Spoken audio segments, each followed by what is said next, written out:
I knew you'd be hurting. See, I thought it might make you feel better. Thank you, John. That's very considerate of you. Oh, good. I wasn't sure. First time at a funeral, you see.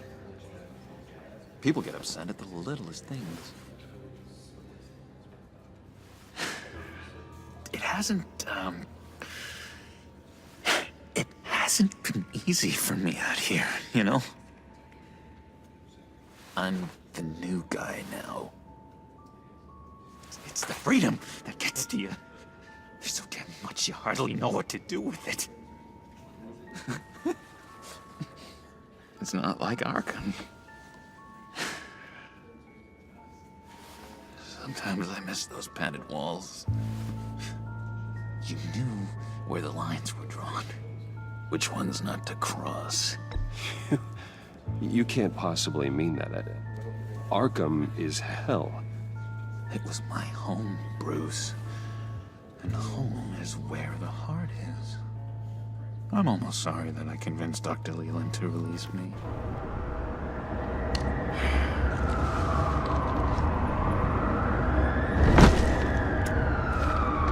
Enjoying the view. Hard to do these days. There's one thing for the bad parts of town to get uglier, but when places like Wayne Tower start falling apart, makes you wonder what's next. I bet Bruce Wayne is wondering the same thing. Seems like the world's got it out for that guy. Spends some time in Arkham, gets drugged through the dirt by the media for something he didn't do. Finally picks himself up, and what happens? Someone bombs his company. Wayne has a talent for finding himself in the crosshairs. You can say that again. Hello and welcome to another episode of the Marvel Gallery, and today I'm excited to review the very first episode of Season 2 of Batman, the Telltale series, The Enemy Within. So I want to preface this whole review because I've never really talked about this on this channel before, although you can kind of see around me in my room and stuff, and I'll pan the camera around as it is here. You know, just to give you guys kind of an idea here, is I'm a humongous Batman fan. I've been a diehard Batman fan since the age of 3, and that's never going to change about me. So I've loved pretty much every incarnation of Batman. As far as for on-film stuff, my favorite on-film Batman of all time will always be Michael Keaton. Was my first Batman. He's who I grew up with.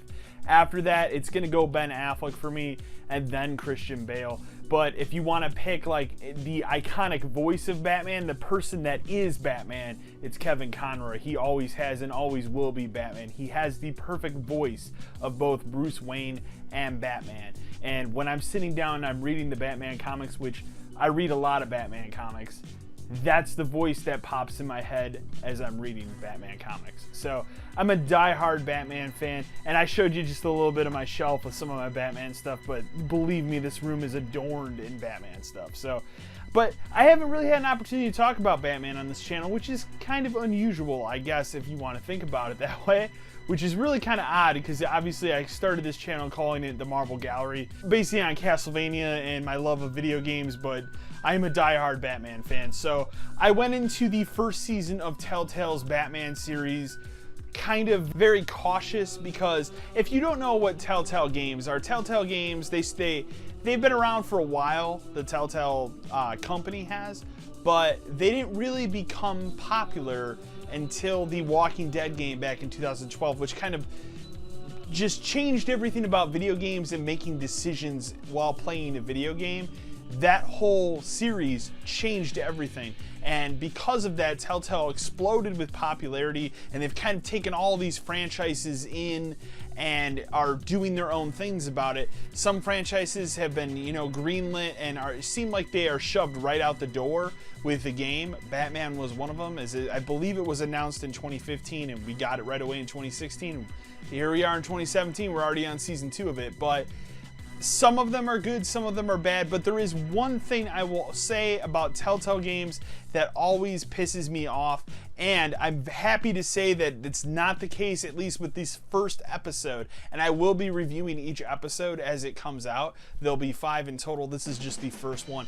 But if there's one thing I can say negative about every Telltale game, is the performance in every game is always just utter garbage. There's always some sort of slowdown, there's some sort of hitch or a graphical problem. You know, when I played the original Batman Telltale series last year, the final conflict between you and the person you are facing in that game, that character's face just didn't animate for me, and it looked terrible. It's stuff like that that has always plagued the Telltale games, and I'm happy to report for the first time, and I've played a lot of Telltale games, for the first time, this game ran as smooth as it could be.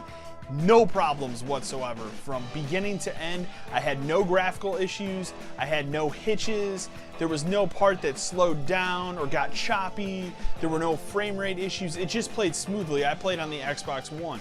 No issues with this game at all. It ran like a dream. I was utterly surprised. I don't know if they did this with the intention of maybe cutting out the older platforms. I do know that the first season of Batman Telltale was on PS3 and 360 as well. And when you're trying to pull these games to all different platforms and you have this engine, I understand. The engine has been broken for some time. It seems like the engine has finally been fixed here, because Batman Telltale runs really well on the Xbox One, at least Season 2 for me. So I had a blast playing this game, and let's dive into it a little bit. So I will preface this by saying there are going to be spoilers from Season 1, and I will spoil some stuff in this first episode. I will mark when I'm going to talk about spoilers, so if you don't want to hear anything more about the game, I will tell you right now, if this game gets 2 thumbs way up, you should go play it. You can stop watching this review right now and go play the game. But I want to have kind of a discussion about the stuff that happened in the game, because I really enjoyed this game. So, if you played Telltale Batman Season 1, one of the most promising and awesome aspects of it is that Telltale was kind of given free reign to do what they wanted with the Batman mythology and the Batman characters, and in doing that, they did some really fantastic stuff with different characters. One of the most important things about it is they took the character of Vicky Vale, a character that's been predominantly in Batman since the '89 Batman. She's been in the comics, and they turned her into something completely different. And I really don't want to spoil what she's turned into for people that have not played the first season, but it's something that caught me really, really off guard, and I was not expecting it at all, and they did such a fantastic job with that character in that game.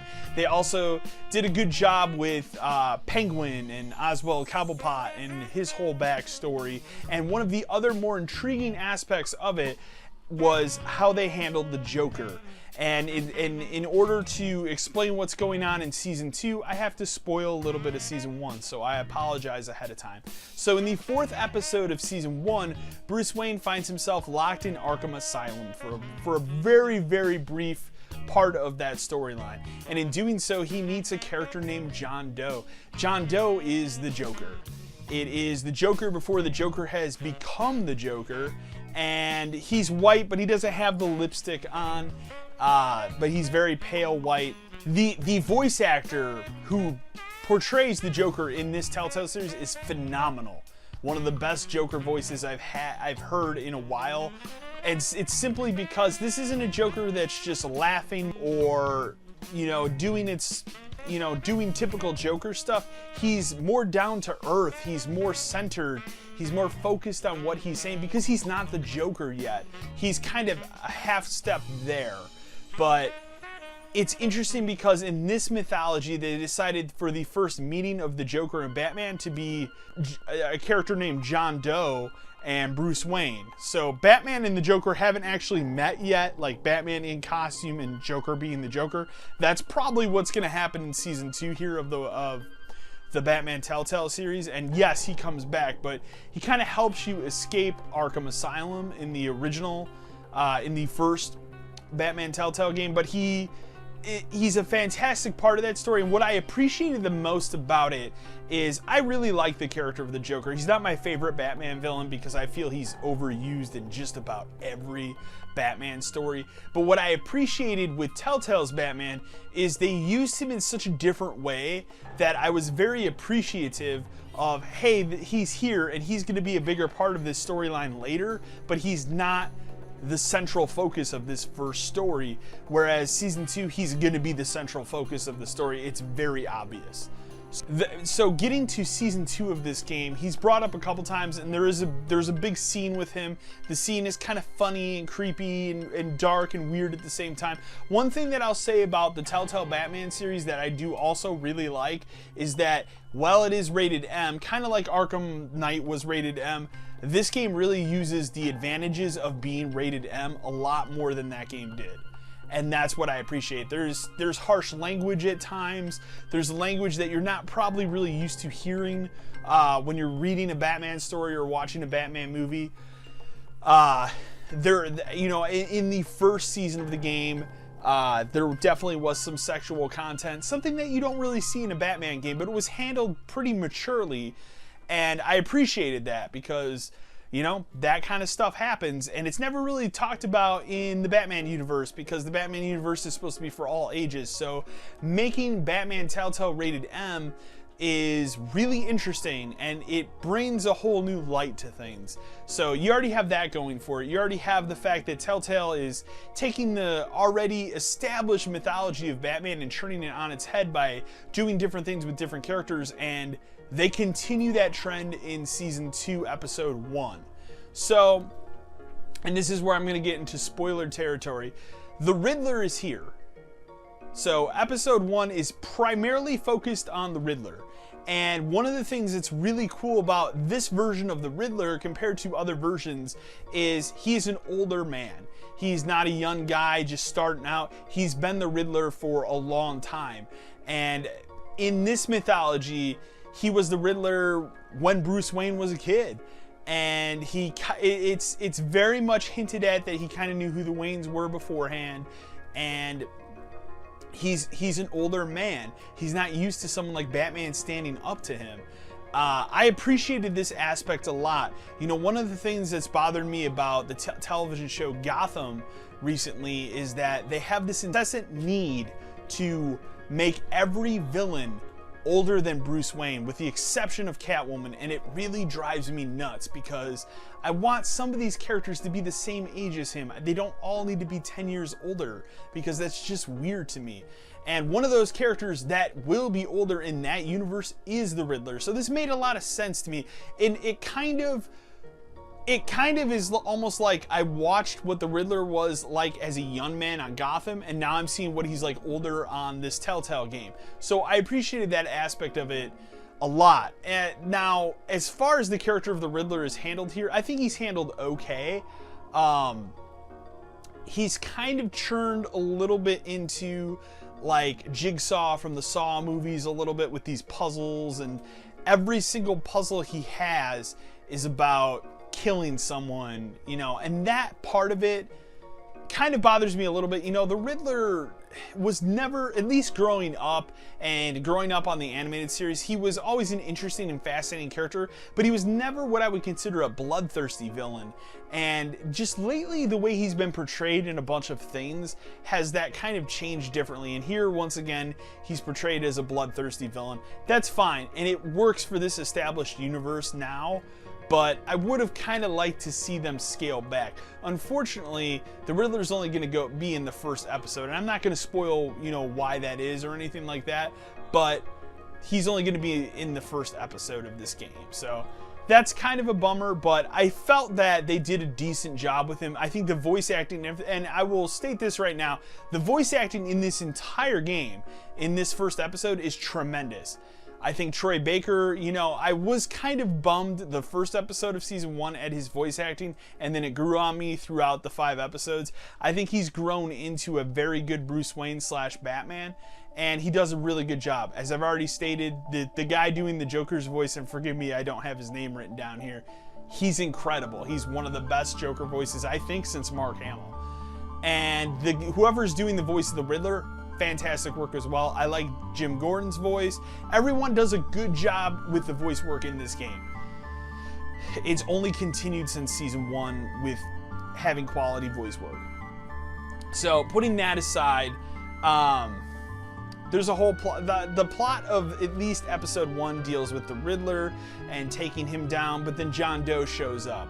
And after the Riddler does something pretty nefarious that I don't want to spoil for people, let's just say Bruce Wayne is attending a funeral, and again, once again, these people have no qualms with messing with the mythology in a way that you're not used to. So when they kill someone or they change up a character, like let's say the Penguin from season 1, where, you know, he's not a fat guy with a monocle, but he's a skinny dude who, you know, Bruce Wayne knew growing up. When they change these different things in the mythology, it makes it fresh, unique, and interesting in a way for, you know, a Batman fan like me who's been a fan for 27 years now. It makes me appreciate it in a whole new light. So that part and that aspect of this I really appreciated.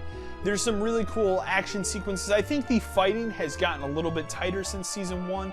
And once again, this goes back on the situation where there's not really any problems or any hitches or frame rate issues or anything like that. It was just a smooth ride from beginning to end. This episode actually clocked in a little longer than a typical Telltale episode. Maybe it's because it's episode 1, but it took me about 2.5 hours, which is surprising considering usually they hit the 1.5 to 2 hour mark per each episode. So I felt they crammed a little bit more in it. And again, I'm just pleasantly surprised after a very successful first season of this game last year that they jumped into having a second season of this so fast.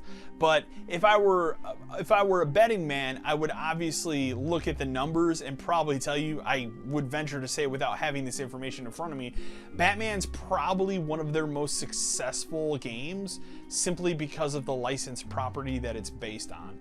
So it makes total sense that they would want to get out a second season of that sooner rather than later. And you know, I was a little concerned when they announced, like, hey, this is coming out next month, you know, last month when they announced this. And I'm happy to stand on the other side of this now and say, man, this is really good. So anyways, guys, 2 thumbs way up for Batman Season 2, The Enemy Within. I really enjoy where it's going so far. I think it sets up an interesting story. They introduce some new characters that are going to be introduced in the next episode. They leave you on a really good cliffhanger. For me personally, as being a Batman fan for 27 years, it's kind of a no shit. I already knew that cliffhanger because it's happened before. But for people that maybe don't know that, it's a really cool cliffhanger. It's going to bring an interesting dynamic to what's going on here. A couple other things I want to mention to wrap up this review. They introduce Lucius Fox's daughter in here. She seems like an interesting character, and I will be very interested to see how they flourish her as a character throughout this entire season, but she seems like a promising character. I liked that. If there's one character that I felt they got a little bit off, it's Amanda Waller. So a little bit of a spoiler here. Amanda Waller is in this game. Amanda Waller obviously runs, you know, the government agency that's involved with the Suicide Squad and all that shit. If you've ever seen the movie Suicide Squad or read any of the comics, she is the person in charge of that. Amanda Waller is a ruthless woman. And here she did not come off that way at all. She just seemed kind of like more of a, hey, you know, I'm in charge, whatever, ha ha ha. But it wasn't like Amanda Waller from the comics. So that's one aspect I would say, a very, very minor aspect of disappointment in an otherwise fantastic start to hopefully a really, really solid season of Batman. So I'm excited where it's going. The sky's the limit for this series. I just appreciate so much how they just take this mythology and turn it on its head and give you an experience you're not gonna know where it's gonna go next. It's not your typical Batman story. I mean, obviously, they're not gonna kill Batman at the end of this because that would be crazy and it wouldn't make sense, but they do so much different with it, it just makes it that much more interesting. Anyways, guys, 2 thumbs way up. I really enjoyed it. I hope you guys check it out. I hope you enjoyed this video, and I hope you enjoyed this review. Don't forget to like, share, and subscribe to the channel. And anyways, guys, until next time.